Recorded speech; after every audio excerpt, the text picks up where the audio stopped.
Hello students, this is Dipali Rana and welcome to Virtual Voice. Now today I would like to talk about the 9th class students study tips and tricks. So today whatever tips and tricks I'm going to share with you students, this is based on my personal experience. Yes, जब मैं student थी 9th class की आपकी तरह, तब मेरे personal experience study को लेकर क्या थे वो मैं आज आप लोगों के साथ में शेयर करूँगी. And I have also completed and cleared the teaching course from government institute. So I also have experience of teaching.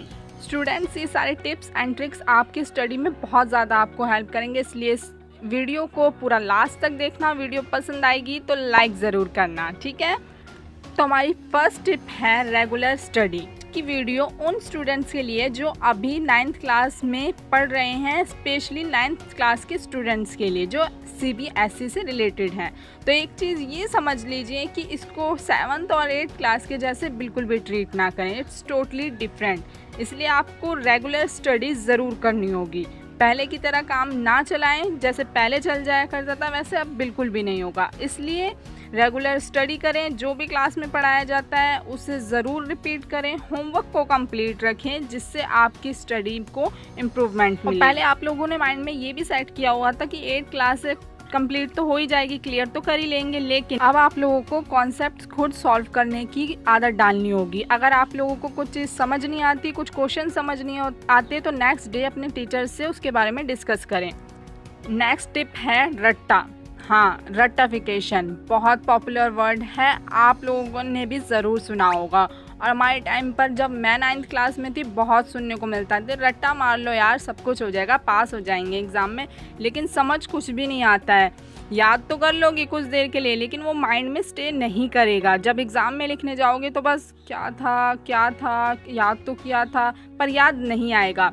अब सिलेबस हो गया है बहुत ज़्यादा वाइड, तो वैसे ना समझे जैसे 7th क्लास क्लियर कर ली, 8th क्लास क्लियर कर ली, अब 9th क्लास को आप वैसे तरीके से ना समझे. इसलिए रट्टाफिकेशन को छोड़ दें, अब चीज़ों को प्रैक्टिकल समझने की तरफ पर ज़्यादा जोर दें, अंडरस्टैंडिंग बिल्ड करें कॉन्सेप्ट की तरफ, ठीक है.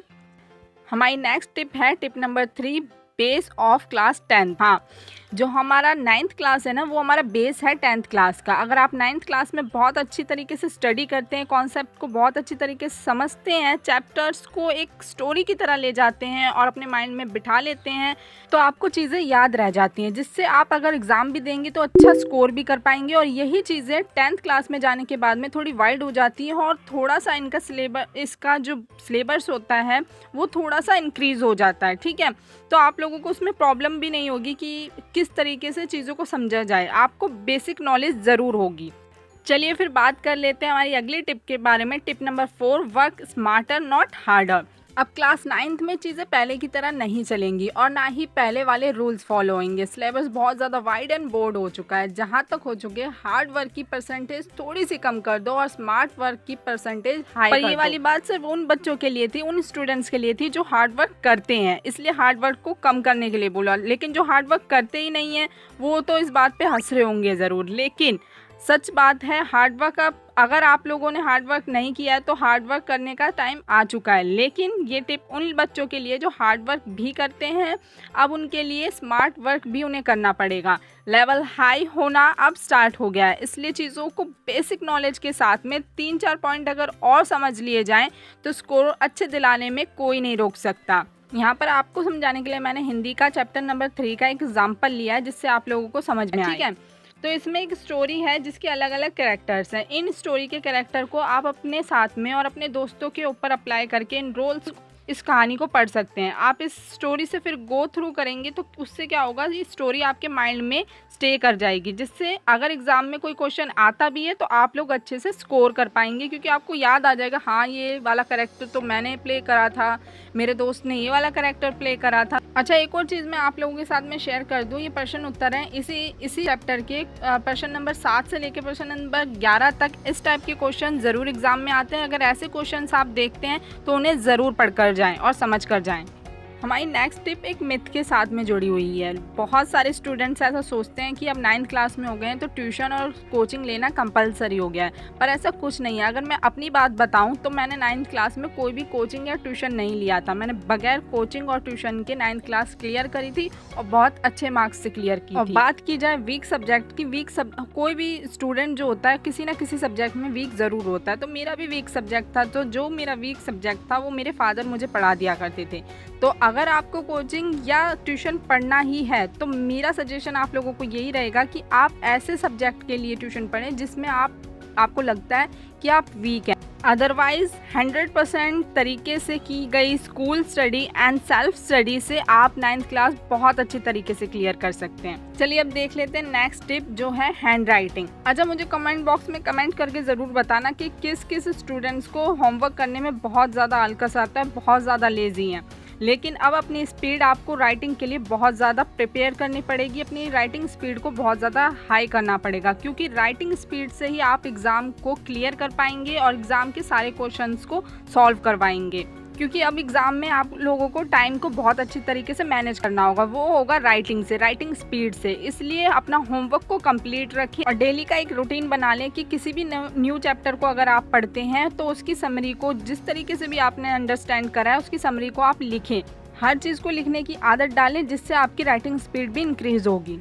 हमारी नेक्स्ट टिप है रिस्पेक्ट योर टीचर। आप में से कितने स्टूडेंट्स जो मुझे देख रहे हैं वो बैक बेंचर्स रह चुके हैं 7th और 8th क्लास में? अगर आप रह चुके हैं तो कमेंट बॉक्स में ज़रूर कमेंट करके बताएं। लेकिन अब काम ऐसे नहीं चलेगा, रह जाओगे 9th क्लास में ही।